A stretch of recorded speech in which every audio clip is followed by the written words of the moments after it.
Usually when we talk about consumer retail, economic gravity is, well, it's kind of absolute. Right, it's a fundamental law of physics. Exactly. Prices go up, inflation bites, and consumer loyalty just, falls right back down to earth. People abandon their favorite brands. Right. They go wherever the absolute basics are the cheapest. But today we're looking at a specific set of data where that gravity just kind of turns off. Yeah, it completely shuts down. We've got a company operating in some of the most volatile regions on the planet, and their customer loyalty isn't just holding steady. I mean, it's breaking records. It really is. So we are doing a deep dive into a massive stack of sources today. We've got the Q2 2026 earnings report, SEC Form 10Q, and some investor presentations for PriceSmart, ticker symbol PSMT. And PriceSmart is such a fascinating case study in defying those global economic pressures. For those of you who might not be familiar with them, they're a U.S.-style membership warehouse club. Like a Costco. Yeah. Exactly like that, yeah. But operating in 12 countries across Latin America and the Caribbean. Right. And they aren't just, copying a successful model. They are actually adapting the original blueprint. Yeah, the history here from their presentation slides is honestly incredible. The founders, Saul and Robert Price, literally invented the warehouse club industry. The whole concept. Right. They started FedMart back in, 1954, then created Price Club in 1976, which eventually merged with Costco in the early 90s. Right. And then in 1996, they spun PriceSmart out specifically to take this model into emerging markets. And that pedigree is so vital to understand because they built their DNA around environments with really high-risk profiles. Right. They're used to the chaos. Exactly. So we aren't just looking at a company hitting nearly $1.5 billion in Q2 net merchandise sales, which, by the way, is a massive 9.9% jump. Yeah, an earnings beat of $1.62 per share. Right. But we are actually looking at the mechanics of how they survive these wild currency swings and supply chain threats while reaching those all-time highs in loyalty. Okay, so let's unpack this. The headline revenue is great, but the underlying engine is what really caught my attention. I mean, the membership metrics are wild. They're staggering. PriceSmart accounts grew nearly 8% to almost 2.1 million. But the showstopper is their 12-month renewal rate. Hitting an all-time high. Yes, 90.2%. And even beyond that, their premium tier, the platinum membership, it jumped from 14.5% to 19.5% of their total base in just a single year. And what's fascinating here is that platinum tier growth is really the cornerstone of their entire survival strategy in these volatile markets. How so? Well, it goes far beyond simply collecting a higher membership fee up front.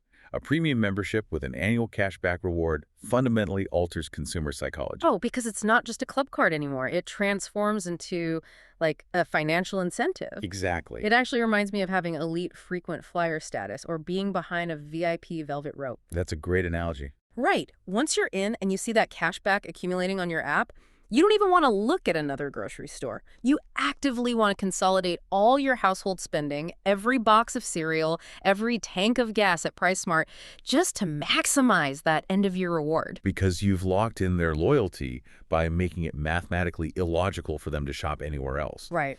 When you introduce a cashback mechanism, you change the shopper's behavior from, seeking the cheapest single item across town to maximizing their total value under one roof. Yeah. It drives incredible purchasing frequency. But wait, inflation is crushing wallets everywhere right now. So what does this actually look like in practice for the everyday shopper in, say, Guatemala or Costa Rica? That's the big question. Are these loyal platinum members just hoarding 50-pound bags of rice and cheap beans just to survive? Or is PriceSmart actually getting them to splurge on luxuries?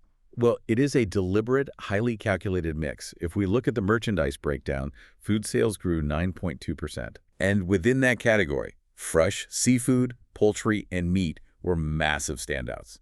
They exceeded 15% growth. Wow. So that tells us people are relying on them for high-quality daily and weekly necessities? Exactly. But the non-food category actually outpaced the necessities. It grew 12.4%. Wait, really? Yeah. Here's where it gets really interesting then. Because that non-food growth was driven by things like casual activewear, a white sale on domestics that doubled year over year, and a huge surge in Shark Ninja appliances. Right, the appliance. This is the classic treasure hunt experience. You walk in determined to just buy eggs and toilet paper, and you walk out with a premium air fryer because the deal was just too good to pass up. And maintaining that treasure hunt is notoriously difficult during an economic crunch. Oh, for sure.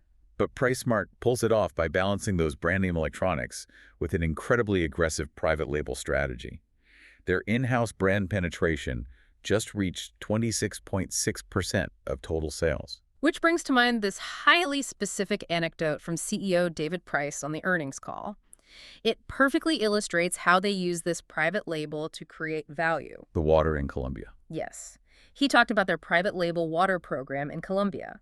Instead of importing bottled water across the ocean, they shifted to a local Colombian bottler. Because the physical logistics of moving water are an absolute nightmare for margins. It's heavy. It's incredibly heavy and cheap, meaning you are essentially paying top dollar to ship heavy plastic bottles of liquid across international waters, burning fuel the whole way. Yeah, that makes no sense. Yeah. So by sourcing it 50 miles down the road instead of 5,000 miles away, they cut the price for the consumer by 23%. Which is huge. That's about $2 a pack in direct savings. The transportation footprint drops to almost zero, and the new local packaging uses 50% recycled content. And developing a high-quality private label alternative like that water or their in-house avocado oil, it does two things simultaneously. First, it significantly improves PriceSmart's own profit margins by stripping out all those wasted shipping costs. Makes sense. Second, and much more strategically, it acts as leverage against their national brand suppliers. Oh.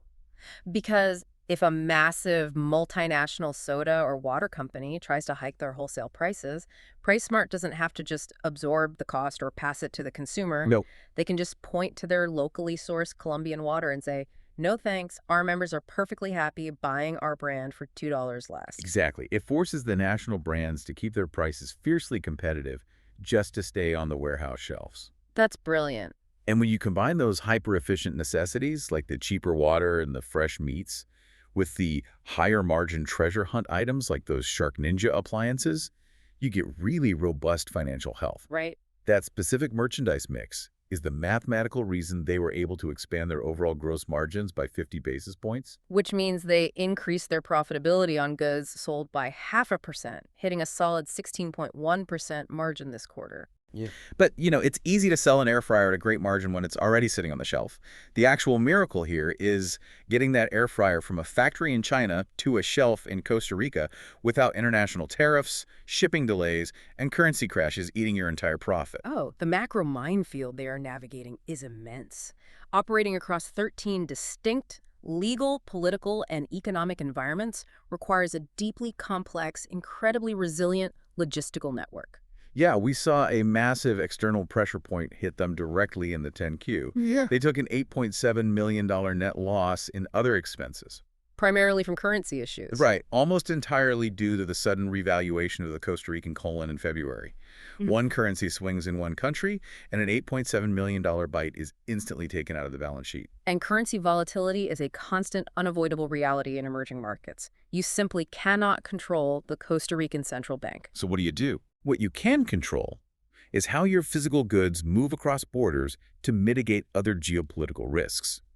PriceSmart handles global trade tensions through a very specific logistical maneuver. Okay. They consolidate a huge portion of their international merchandise at a massive distribution center in Miami, but they ship it in bond. Wait, in bond. I want to make sure I understand the mechanics of this because it sounds like they're playing 3D chess on a shifting board here. They really are. Does that mean it's legally acting like, I don't know, a diplomatic pouch? The goods physically travel through U.S. territory, maybe sitting in a Miami warehouse, but legally they are immune to the laws and specifically the import tariffs of the United States. That is an excellent way to conceptualize it. Really? Yeah. The goods enter the Miami facility, but they are never nationalized into U.S. commerce. Right. Because they are legally just passing through on their way to Latin America.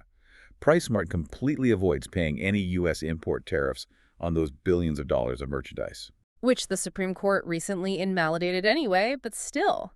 So even with constant headlines about shifting U.S. trade policies, import taxes, international trade wars, those tariffs simply do not apply to PriceSmart's inventory. Right. They are structurally immune. That is wild. And they're also utilizing third-party distribution centers directly in China to consolidate goods at the source.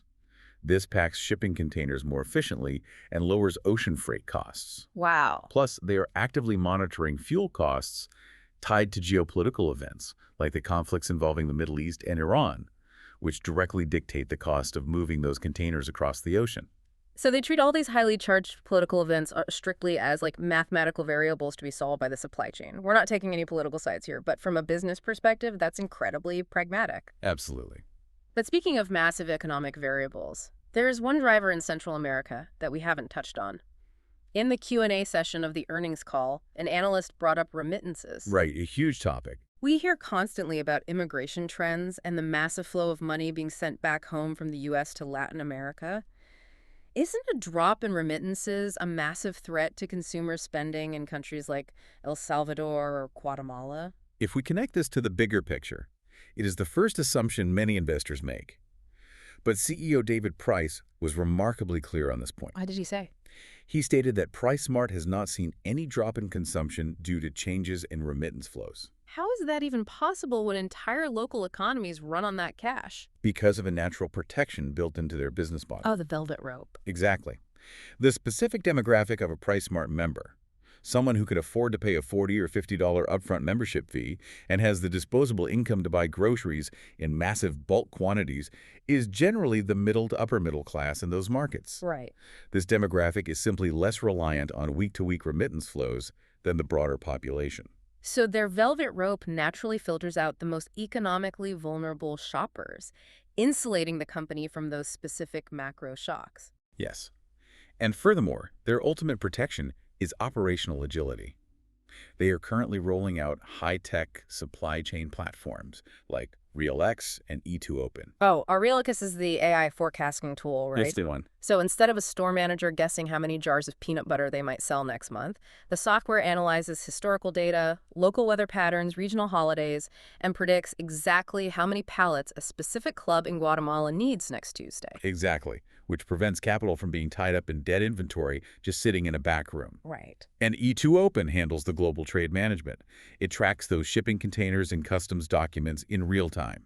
By relentlessly driving down their internal logistical costs, they create a buffer. So they can absorb a spike in ocean freight or a sudden currency drop without having to immediately pass that cost on to the member in the form of higher prices. You nailed it. Because they've secured the supply chain and locked in that 90.2% loyal membership base, they are generating an absolute mountain of cash. They really are. I mean, they pulled in $133.3 million in operating cash flow in just 6 months, and they are using that war chest to aggressively expand their physical footprint. Right. They are opening new clubs in Costa Rica, Guatemala, and the Dominican Republic. And the engineering of the new Dominican Republic club is particularly noteworthy because it demonstrates how they turn environmental challenges into operational savings. Oh, yeah, that DR club sounds like a self-sustaining spaceship. It's amazing. They're integrating massive solar arrays, an intelligent energy management system, recycled steel, but the coolest mechanism is their heat reclamation system. How does that work?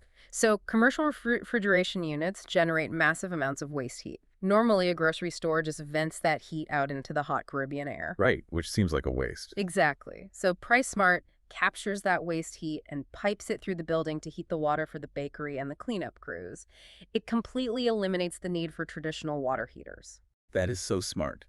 It lowers their carbon footprint, but more importantly, it slashes their monthly electricity bill in a country where energy costs are notoriously high. Exactly. They're also building 2 new clubs in Jamaica, positioning themselves to capitalize on a projected strong tourism recovery in 2025 and 2026, following the impacts of Hurricane Melissa. Those are smart expansions within their known territories. But the most important strategic leap we need to look at is their entry into a brand new country, Chile. Yes, Chile is a huge move. During the earnings Q&A, there was this quirky detail where the CEO mentioned how surprised he was by the Chilean business press. Oh, yeah. He said they are hyperactive, constantly writing articles speculating on where PriceSmart might build, tracking who they are hiring, practically stalking the company's every move before permits are even officially announced. They're very eager. Yeah. So why is this market entry fundamentally different from just opening another club in, say, Colombia or Guatemala? Well, Chile represents an entirely different tier of consumer and logistical sophistication. It is a highly advanced, deeply digitalized market.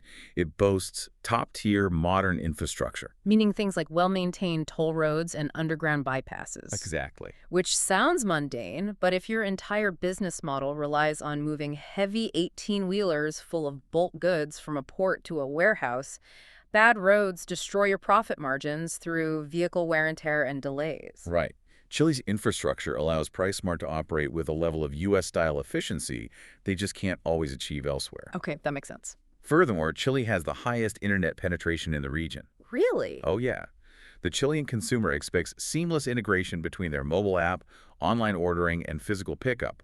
And they have a highly established appetite for premium international goods, things like high-grade U.S. beef and specialized European products. So it's a market that already craves exactly what PriceSmart sells, but their expectations for how it is delivered are much, much higher. Exactly. And PriceSmart is actively laying heavy groundwork for this. They haven't just announced an intention to go there.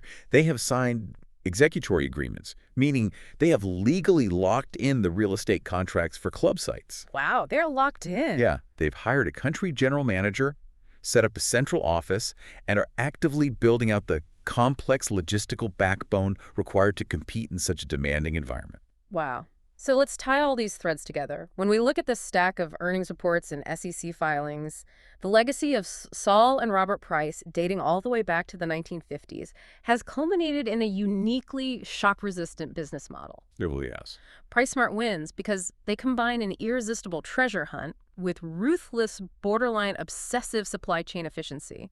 I mean, they bottle water locally to cut 23% of the cost, they use AI to predict inventory, and they recycle waste heat to save electricity. And the ultimate mathematical result of all that effort is a 90.2% renewing membership base. Right. They have engineered an ecosystem where the value provided to the consumer far outweighs the cost of entry, effectively locking the shopper into their velvet rope. And this brings us to why you, our listener, should care about the mechanics of a warehouse club in Latin America. Yeah, what's the big takeaway? Whether you are running your own company, managing a team, or just trying to navigate your personal finances, the core lesson here is about creating undeniable structural value.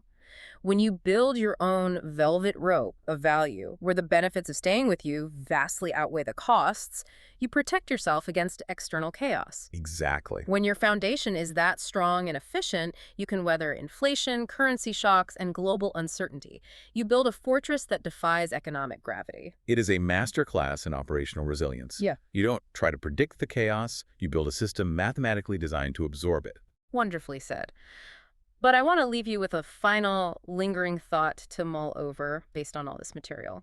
We just explored how PriceSmart is pouring resources into Chile, a market that demands hyper-digital, highly advanced, omni-channel retail experiences. Yeah. As PriceSmart develops these sophisticated new tech strategies to win over the demanding Chilean consumer, how might those new high-tech strategies eventually bleed backward?